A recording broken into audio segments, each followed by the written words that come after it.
Assalamualaikum, apa kabar sobat? Jumpa lagi di Hin Channel, yaitu satu channel yang selalu menyajikan ceramah atau bayan dari ustadz-ustadz kita tentang pentingnya iman dan amal soleh, agama dan usaha atas agama, serta dunia sementara, akhirat selamanya. Dan karena Anda adalah orang-orang yang baik hati, maka bagi yang belum subscribe, subscribe dulu, dan aktifkan tanda loncengnya. Terima kasih, dan selamat menonton. Banyak orang itu punya usaha. Ada yang usaha siang malam dalam pertanian.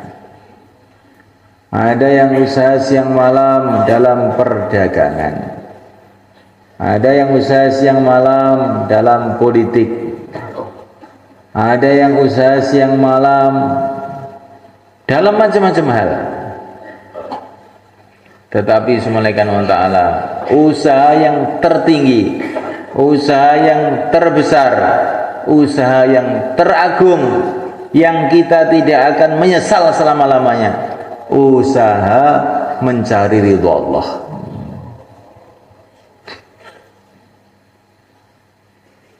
Kalau Allah sudah ridha kepada kita, sedangkan Allah itu penguasa dunia, penguasa akhirat, penentu dunia, penentu akhirat, pasti kita akan beruntung di dunia dan akhirat. Tetapi kalau Allah tidak ridha kepada kita, apapun yang kita usahakan, apapun yang kita dapatkan, akhirnya malapetaka aja yang akan datang. Kalaupun kita mendapatkan dunia dengan segala isinya, tetapi kita tidak mendapatkan ridha Allah, pencipta dunia, penguasa dunia ini, pasti kita akan celaka. Walaupun seluruh manusia mendukung kita, raja-raja mendukung kita, seluruh partai mendukung kita, seluruh golongan mendukung kita, tapi kalau pencipta alam semesta Allah Subhanahu wa ta'ala tidak suka dengan kita, pasti akhirnya hanya celaka saja. Ini yang harus kita tanamkan. Nggak mungkin kita yang akan bisa selamat kecuali dapat ridha Allah. Nggak mungkin kita yang akan bisa sukses urusan apapun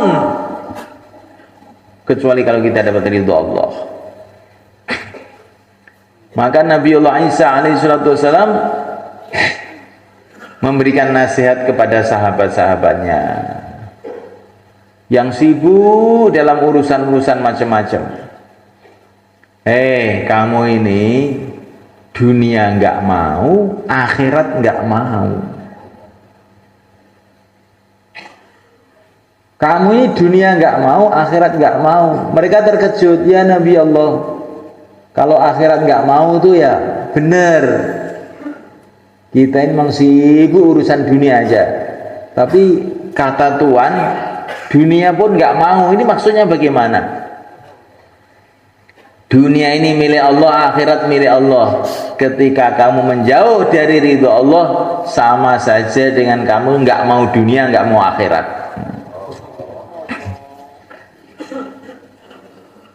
Ya, orang itu kalau menjauh dari Allah, walaupun dia itu kerja dunia habis-habisan, sebetulnya dia ini nggak mau dunia sebetulnya itu. Karena akhirnya mesti dunianya akan dilepas oleh Allah, nggak punya apa-apa. Orang yang ingin senang tapi dengan cara yang tidak disukai oleh Allah, sebetulnya dia ini bukan ingin senang, ingin susah, ingin celaka.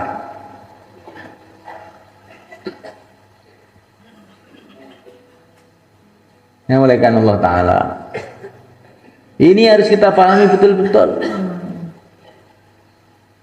Saya itu ingin senang, nggak mau susah-susah amal agama. Oh, keliru kamu. Agama ini justru supaya kamu senang. Kamu dapat ridha Allah, Allah penguasa dunia, kamu senang di dunia. Allah yang punya surga, kamu senang di akhirat. Ma anzalna 'alaikal Qur'ana litashqa. Muhammad, Aku turunkan Al-Quran kepada engkau ini bukan supaya kamu susah, bukan. Agama ini diturunkan oleh Allah kepada kita bukan supaya kita susah, justru supaya kita ini mudah. Tanpa agama susah. Kalaupun orang merasa mudah tanpa agama, itu saking bodohnya saja.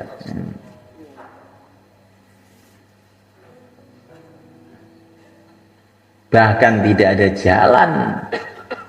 ada jalan untuk mudah selain satu jalan saja, yaitu ridho Allah, dan tidak ada ridho Allah kecuali dalam agama Allah.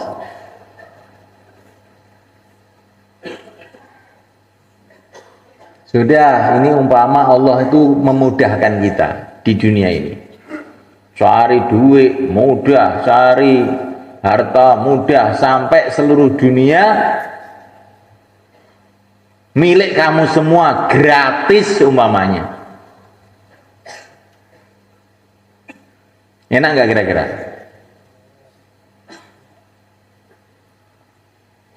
Hartanya tambah banyak, hartanya tambah banyak, hartanya tambah banyak, tetapi umurnya tambah tua, umurnya tambah tua, umur tambah tua, mati habis. Betul nggak malaikat? Waktu kamu masih ganteng, mobil kamu jelek, masih sehat, mobilnya nggak sehat, mogokan.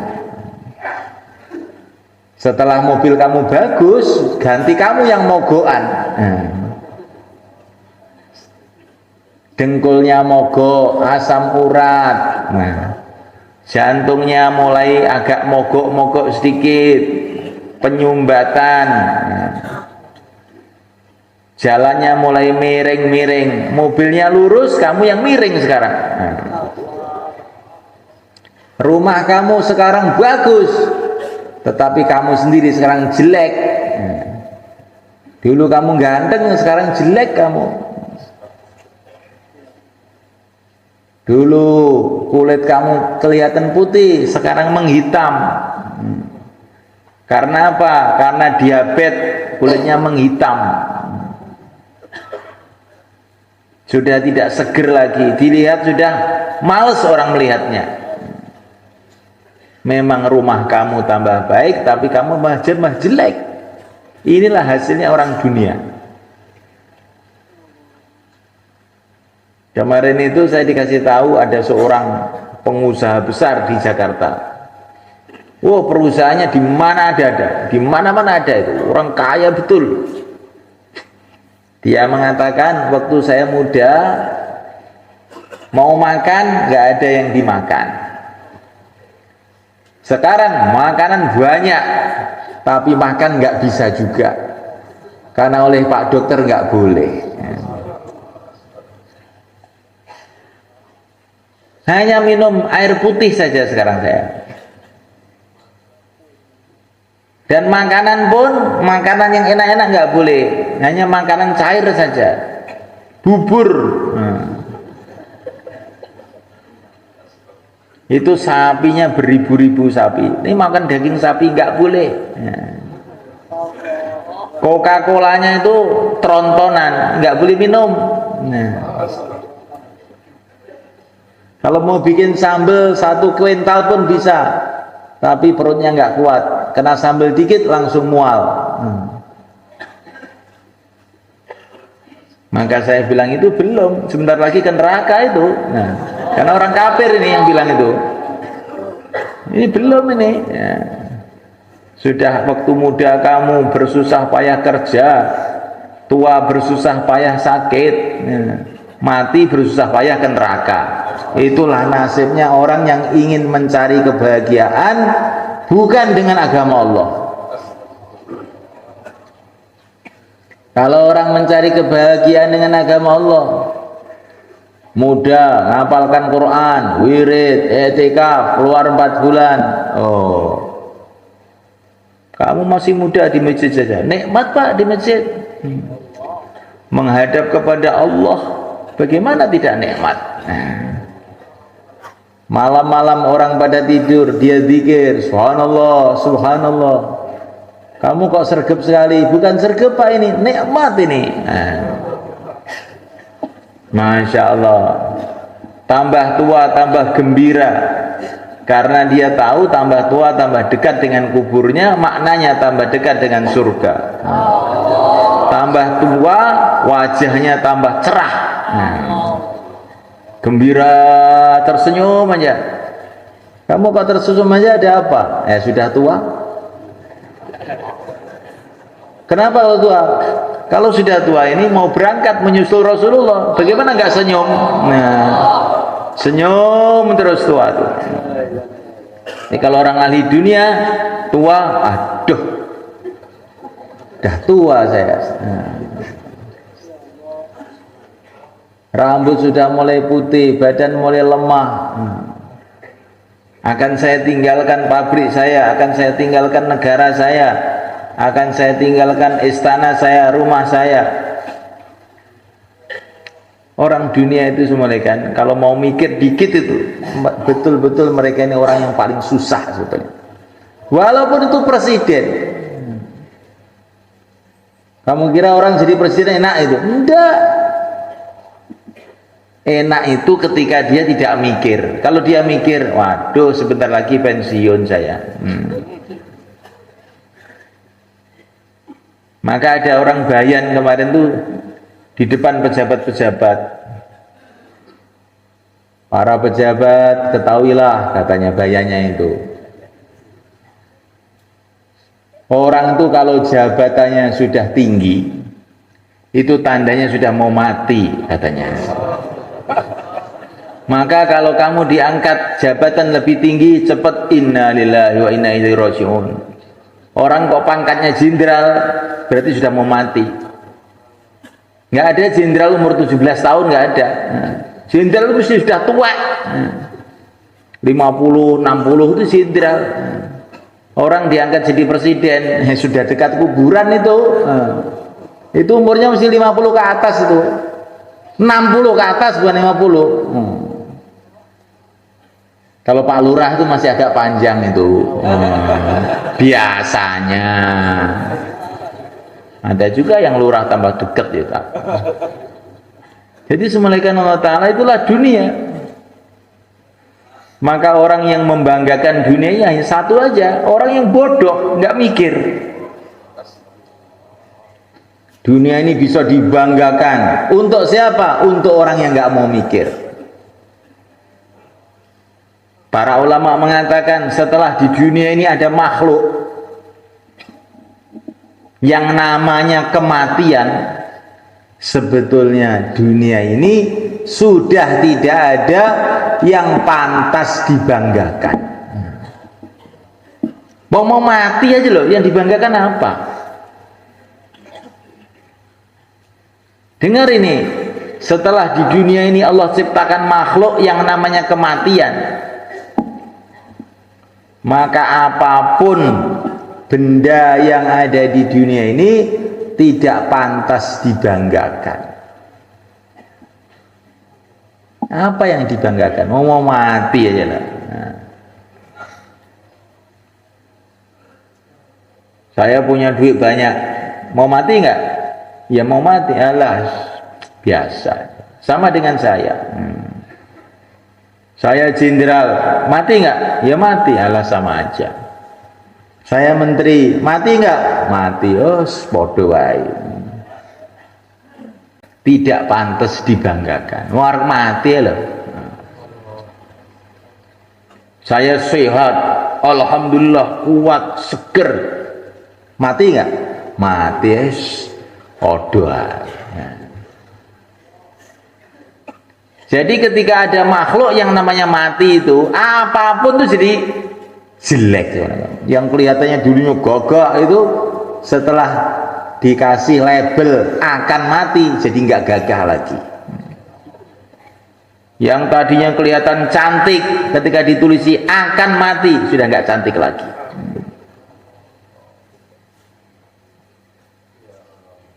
Jadi kalau ada orang yang kamu banggakan, benda yang kamu banggakan, kamu tulisi akan mati. Nah, nanti jadi nggak bangga lagi. Maka semulaikan Allah Ta'ala, orang yang bahagia ini adalah orang yang bahagia di akhirat sebetulnya. Tetapi anehnya semulaikan, orang yang amal agama ini di dunia ini pun Allah telah bagi kebahagiaan kepada mereka yang tidak dikasihkan oleh Allah kepada orang-orang yang sibuk dunia.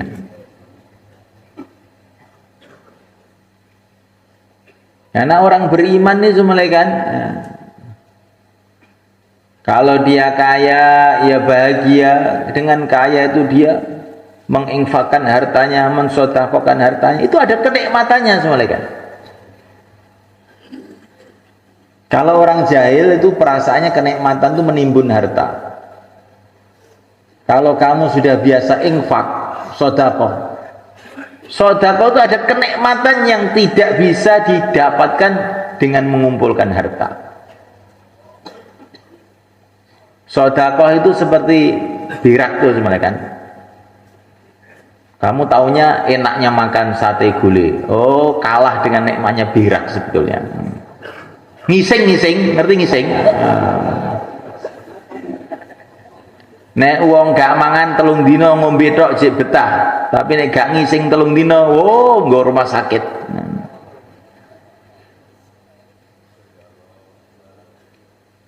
Jadi orang sekarang paham nikmatnya makan, tidak tahu nikmatnya buang air. Lah semulaikan Allah Ta'ala, mengumpulkan harta itu seperti makan itu, infak itu seperti buang air itu. Alhamdulillah. Kalau makan, kalau terlalu banyak, kebeken wetenge kemlekaran. Jadi kita ini kalau mengumpulkan dunia kok lebih dari keperluan kita, langsung kayak enak wetengku, parken. Tapi kalau namanya membuang di WC, alhamdulillah. Ini contoh saja semalekan supaya kita ini berpikir, jangan perasaannya itu nikmatnya itu dalam mengumpulkan harta aja. Mengumpulkan harta itu nikmat kalau secukupnya aja, lebih nggak nikmat. Masa jam 3 malam di sawah, masa nikmat itu? Pegawainya sudah pada pulang, masih di kantor urak-urak ngitung duit, itu nikmat. Itu bukan kamu punya kantor, kamu itu dipenjara oleh kantor. Bukan kamu punya pabrik, kamu itu dipenjara oleh Allah di pabrik kamu. Gara-gara nggak mau itikaf di masjid, kamu harus itikaf di pabrik. Dihukum kamu itu orang hukuman, narapidana kamu itu. Narapidana nafsu kamu sendiri. Tapi gak kroso perasaannya saya punya pabrik. Kamu itu loh ditahan di pabrik, bukan punya pabrik kamu itu. Saya punya sawah 10 hektar, kamu itu bukan punya sawah 10 hektar. Kamu itu dihukum untuk macul di sawah 10 hektar. Setelah sawah itu kamu paculi semua, kamu tanami semua, Israel datang terus disuruh minggat, dibawa ke kuburan sana. Kamu nggak boleh bawa sawah. Berarti kamu itu sebetulnya pekerja gratis di sawah, nggak digaji. Sawah itu baru ada nilainya kalau sawah itu untuk sedekah. Sawah itu untuk amal baru ada nilainya. Kalau sawah hanya sekedar kamu garap, kamu miliki, kamu itu sebetulnya pekerja kasar yang nggak digaji. Saat kamu kumpulkan semua, kuburan, nggak punya apa-apa. Kamu itu loh disuruh kerja di sawah berpuluh-puluh tahun kok ya mau aja nggak digaji. Nah ini sawah saya sendiri, kata siapa? Itu bukan sawah kamu. Coba kamu tunggu sebentar lagi, kan bukan sawah kamu itu. Loh, ada sertifikatnya apa? Sertifikat apa? Sertifikat walaupun double sertifikat, kalau Israel datang tidak ada gunanya. Itu bukan sawah kamu. Kamu kok mancul aja di situ toh.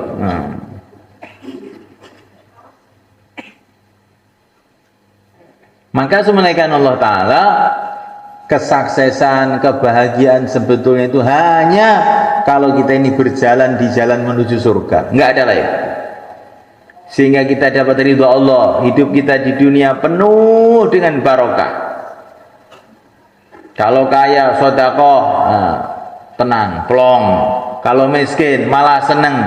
Orang miskin masuk surga sebelum orang-orang kaya. Kalau sehat senang untuk ibadah, kalau sakit berguguran dosanya, senang juga. Ya orang iman tuh senang kok isinya.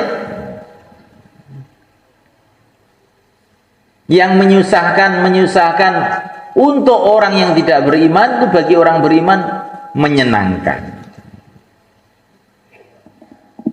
Sayyidah Raba'ah al-Adawiyah radhiyallahu ta'ala berjalan ke sandung batu, beliau tersenyum, padahal ini kakinya itu berdarah. Ditanya oleh murid-muridnya, apa enggak sakit kok malah tersenyum? Ya sakit, kok tersenyum? Teringat pahalanya terus tersenyum. Teringat pahalanya tersenyum. Apalagi kalau kesandungnya itu ketika di jalan Allah. Hal anti illa isba'un damiti wa fi sabilillahi malaqiti.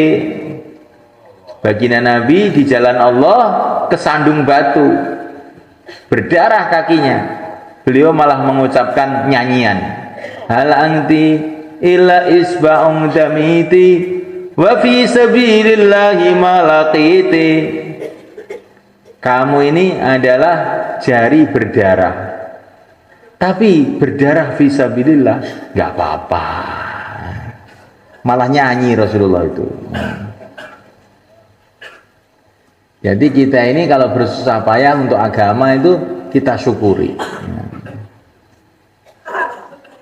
Malam Jumat i'tikaf di masjid, kepanasan, kedinginan, gigit nyamuk, alhamdulillah, fisabilillah. Sekarang digigiti nyamuk di masjid, semoga nanti di kubur juga tidak digigit oleh ular-ular kuburan lagi. Nikmat. Digigit nyamuk malah tersenyum.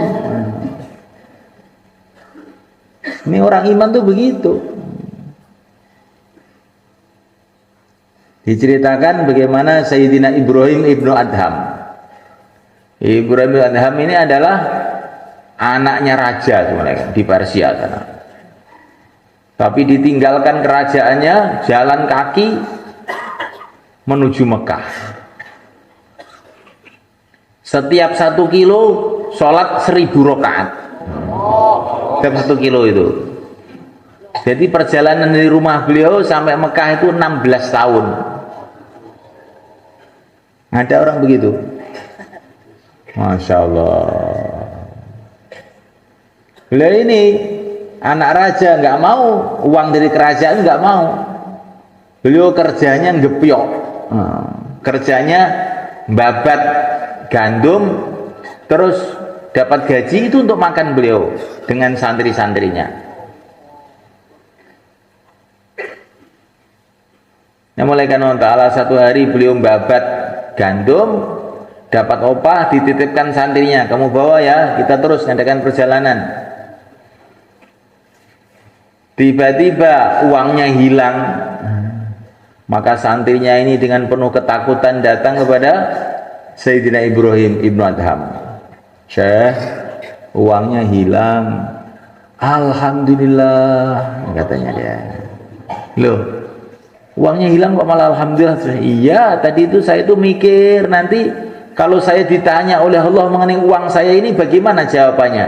Lagi mikir kok kamu datang uangnya hilang. Berarti ini sudah nggak akan ada pertanyaan lagi nanti di akhirat. Alhamdulillah, terima kasih ya kamu hilangkan. Itu kalau para wali itu begitu. Bukan kalau uang hilang datang ke Pak Kiai, amalannya apa supaya balik. Itu sih biasa, kalau itu biasa. Biasa. Boleh juga begitu, tapi kamu tidak akan sampai ke tingkatannya Ibrahim ibnu Adham.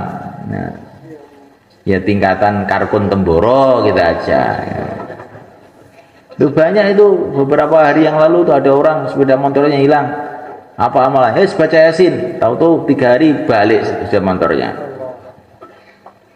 Tapi ya nggak meningkat. Kalau sepeda motornya hilang, alhamdulillah, baru itu setengah wali itu. Belum wali betul, setengah aja. Jadi semulaikan Allah Subhanahu Wa Taala, kehidupan ini nikmati dengan kefahaman. Walaupun pahit, kalau kamu tuh paham jadinya itu enak.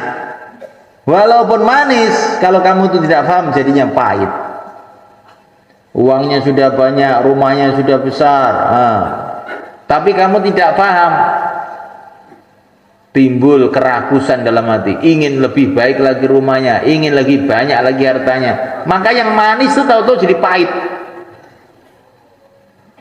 Tapi kalau orang itu paham, yang pahit-pahit jadi manis. Susah-susah di dunia nggak apa-apa. Setiap kesusahan di dunia ini mengurangi kesusahan di akhirat. Malah seneng aja jadinya.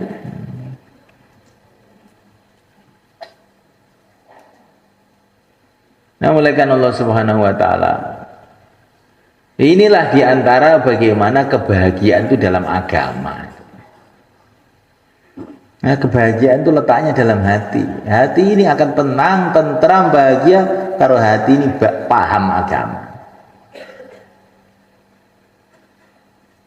Nah, agama itu syarat pertama adalah iman, yakin kepada la ilaha illallah, mantep bahwa yang berkuasa hanya Allah, yang menentukan hanya Allah. Dan Allah Subhanahu Wa Taala Maha Rahman, Maha Rahim. Maka kalau kita ini dikasih enak, dikasih nggak enak, syukur kepada Allah. Allah itu yang Maha Rahman, yang Maha Rahim. Ini kelihatannya nggak enak, ini kan menurut saya.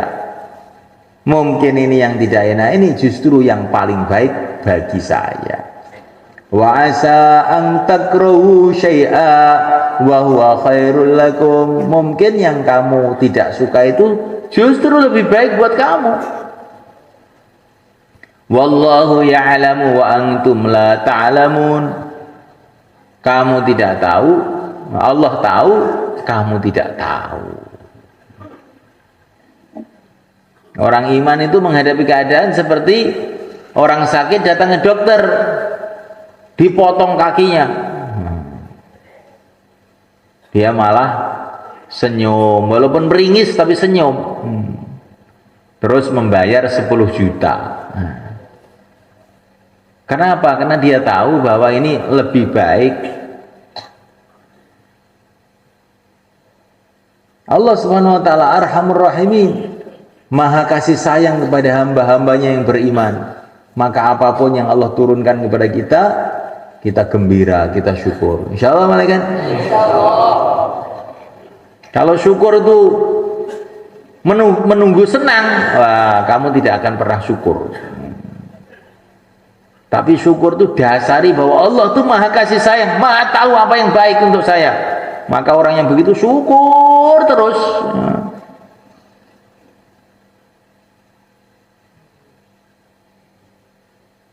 Bahkan itu dalam kesulitan-kesulitan dia merasakan kebahagiaan ketika dia yakin bahwa Allah yang Maha Rahman, yang Maha Rahim.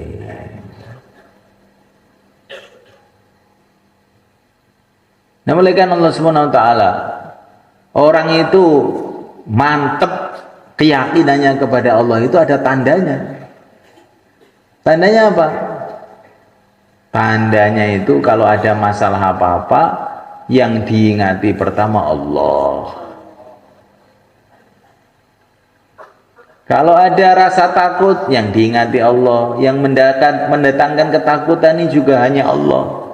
Yang bisa menyelesaikan juga hanya Allah. Kalau ingin apa-apa, teringat Allah. Ini tandanya orang yakin kepada Allah.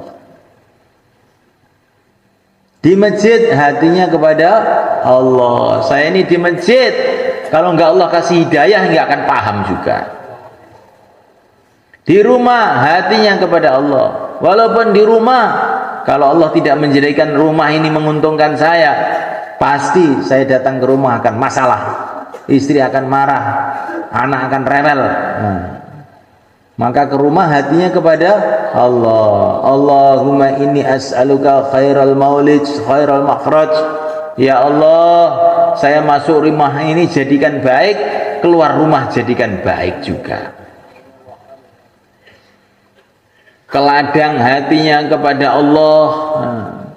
Kalau Allah tidak turunkan pertolongannya kepada saya di ladang ini, saya akan celaka di ladang ini. Dan ladang ini tidak akan mendatangkan manfaat apa-apa kepada saya.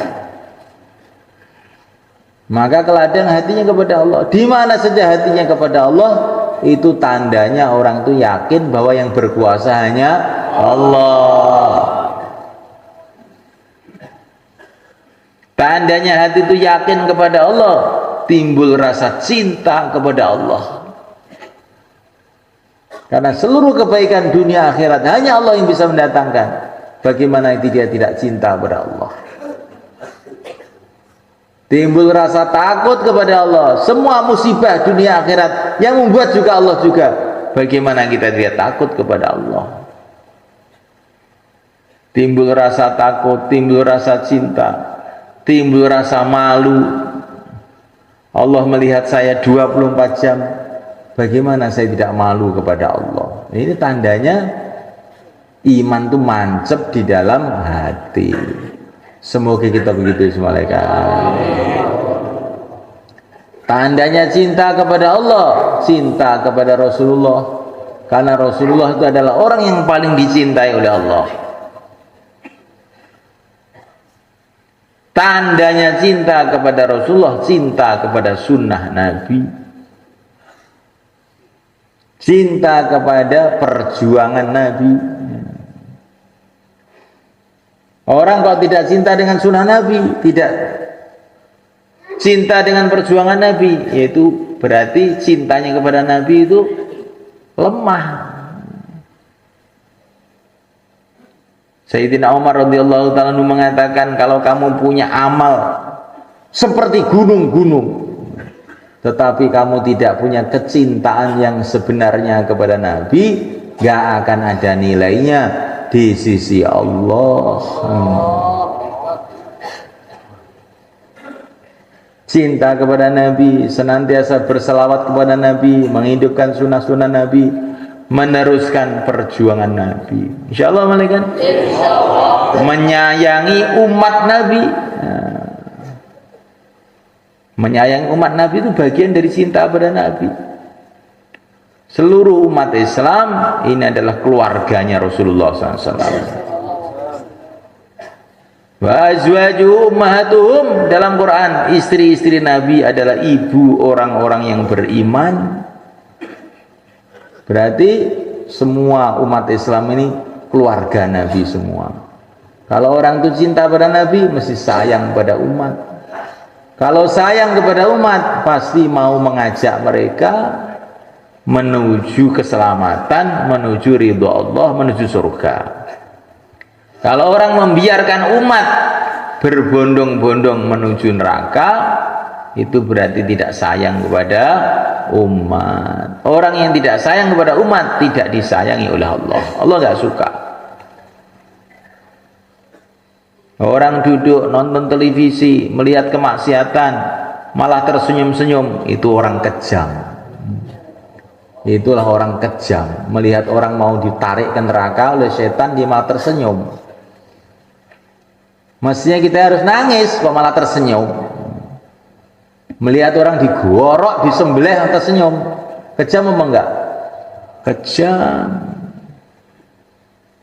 Kalau kita ini supaya selamat dari kekejaman, sayangi umat, ajak mereka kepada jalan keselamatan nuju ridha Allah. Insyaallah malaikat. Sunnah-sunnah Nabi dihidupkan. Kenapa kamu itu masih muda kok sudah pelihara jenggot, kelihatan tua? Ini sunnah Nabi, bukan pelihara jenggot, ini sunnah Nabi. Selagi jenggot masih kantil, dapat pahala terus. Ini pahala paling mudah ini ngingu jenggot ini. Oh, kamu nggak ngerti. Dan kamu ngerti tandanya orang tuh laki-laki punya jenggot.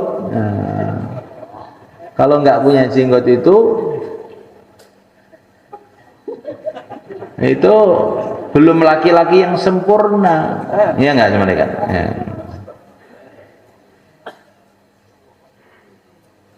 Saya tidak bicara halal haramnya jenggot loh, tidak. Itu nanti kamu ngaji di pondok dalam kitab Fathul Mu'in itu sudah dijelaskan bagaimana hukumnya jenggot. Cuman pantesnya laki-laki itu pakai jenggot. Katanya para ulama, barokahnya jenggot itu istri kita itu jadi tunduk sama kita, karena dia paham kalau kaki kita ini laki-laki, akhirnya nurut. Nah kalau nggak punya jenggot, itu istri kita ini menganggap kita ini perempuan, sama-sama perempuan, akhirnya cakar-cakaran. Katanya begitu, saya juga belum nyoba itu. Katanya aja loh malaikatnya. Jadi malaikat Allah Subhanahu wa taala, sunnah Nabi dihidupkan. Pakaian sunnah, makan cara sunnah, minum cara sunnah. Kalau kita ini meninggalkan sunnah-sunnah Nabi dalam kehidupan, walaupun kita ini orang hafid Quran, walaupun kita ini orang belajar agama banyak, tapi kehidupan kita ini jadi kehidupan lalai, kehidupan ghaflah. Tapi kalau makan cara sunnah, ada doanya, minum cara sunnah, ada doanya, tidur pakai tertib sunnah. Akhirnya hidup kita ini hidup yang senantiasa ingat kepada Allah, hidup senantiasa dalam suasana agama. Maka penting semalakan Allah Ta'ala menghidupkan sunnah itu. Menghidupkan sunnah berarti mencintai Nabi, mencintai Nabi akan ke surga bersama Nabi. Sudah, itu aja. Itu yang diingat-ingat. Sunnah itu penting. Insyaallah mulaikan. Insyaallah. Supaya ini semua mantep dalam hati. Masya Allah, ini kesempatan Sya'ban mulaikan. Sebentar lagi Ramadan. Maka kalau kita ini keluar sekarang, terus nanti Ramadan juga masih di jalan Allah, Ramadan kita pahalanya berlipat ganda, barokahnya berlipat ganda. Bagaimana semuanya?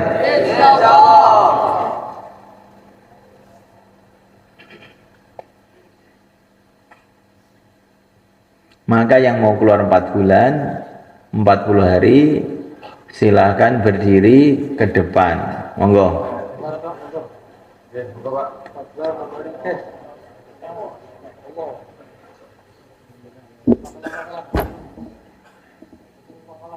Monggo.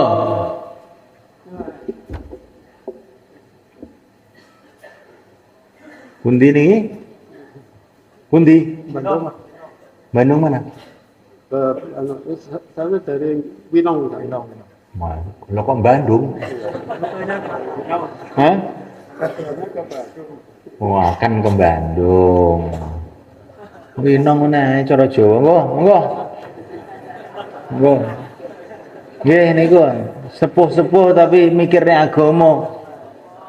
Niku nom-nom malah rawani ngono. Ayo. Monggo. Mriki mawon. Maju mriki nggih. Teng tasile mriki. Tasile iki ngalor kene ngarep kene lho. Nggih.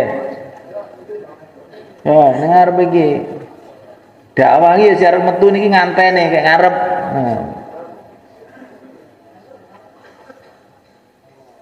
Silakan yang mau 4 bulan, 40 hari, tambah masa, sisa masa.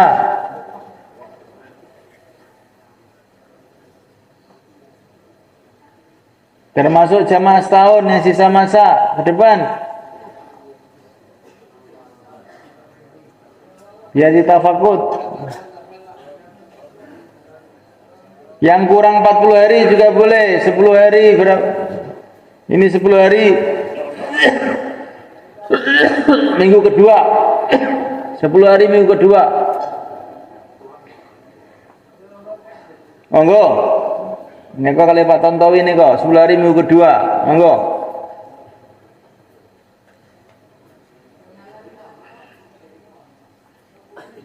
konyo senten niki enten cerita sampeyan turune nggih jamaah saking Ngawi dikirim ke Korea.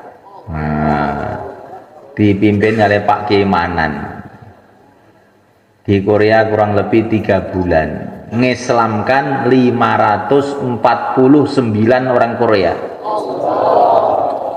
Sekarang zamannya di sini ini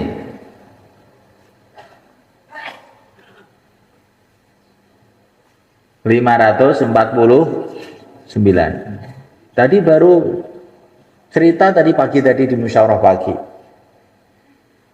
Ternyata yang dijadikan asbab hidayah itu bukan hanya wali songo tok. Kalau kita ini mau bergerak nangis pada Allah walaupun kita ini onto oyo itu nanti jadi asbab hidayah malaikat. Insyaallah malaikat. Nah ini sekarang mau kita bentuk lagi jamaah-jamaah 4 bulan 40 hari ke negeri jauh, ke Korea mau kita bentuk lagi. Orang-orang Korea sekarang minta dikirim ustadz-ustadz ke sana untuk ngimami, untuk ngaji. Masya Allah, indah sekali. Orang-orang pergi Korea cari duit, kita pergi ke Korea cari hidayah. Masya Allah. Ini kalau dilihat dari langit itu indah sekali sebenarnya.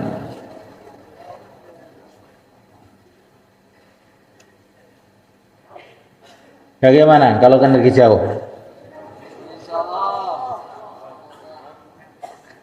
Kita ini loh, cari duit enggak dapat, cari surga saja. Insya Allah mana kan? 549 orang. Saya itu nangis tuh mendengar itu. Ya Allah. Berarti orang-orang Korea nggak pada sholat tuh yang salah kita ternyata itu. Coba kalau dakwah itu terus di sana, insya Allah banyak orang dapat hidayah.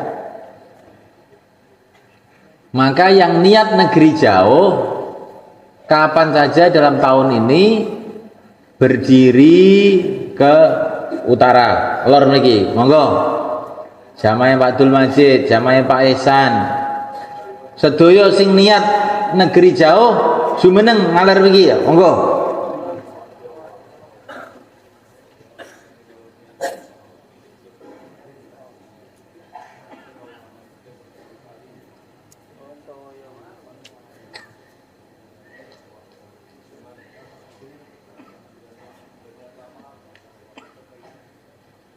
Nek wong entuk dhuwit akeh mboten gumun. Nah nek wong iso ngislamne wong akeh ya kuwi lah sing pantes dan disyukuri tenan niku. Insyaallah Bang nggih. Insyaallah.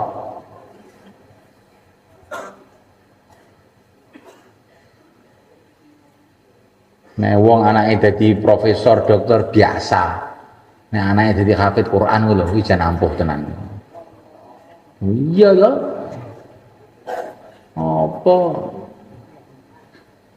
Monggo, saniki sing niat IPB. Monggo sing niat IPB. Ngalir iki monggo. Niat IPB jumeneng.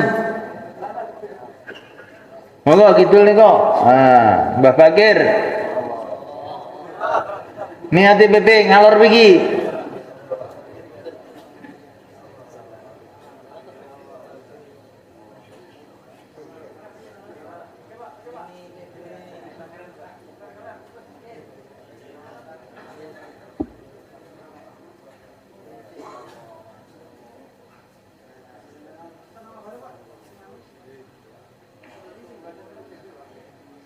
Niki malam nisfu Sa'ban, malam doa-doa makbul. Ulama-ulama dulu kalau malam begini ini nggak tidur. Kita insya Allah malam ini memperbanyak doa untuk diri kita, keluarga kita dan umat. Insya Allah kan. Sing biasa nih mboten etikaf, nisfu Sa'ban iki etikaf. Kowe kira yo akeh masalahmu to?